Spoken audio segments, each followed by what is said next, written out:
ত্রয়োদশ জাতীয় সংসদ নির্বাচনে আলোচনায় থাকা ঢাকা ৮ আসনে প্রতিদ্বন্দ্বিতা করে গণ অধিকার পরিষদের প্রার্থী মেঘনা আলম ট্রাক প্রতীকে মোট ৬০৮ ভোট পেয়েছেন।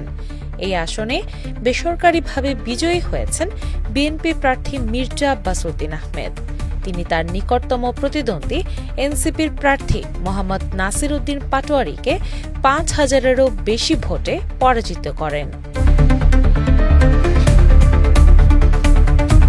ঢাকা বিভাগীয় কমিশনার কার্যালয় সূত্রে জানা গেছে, ঢাকা ৮ আসনে মোট ভোটার সংখ্যা ২,৭৫,৪৭৪ জন।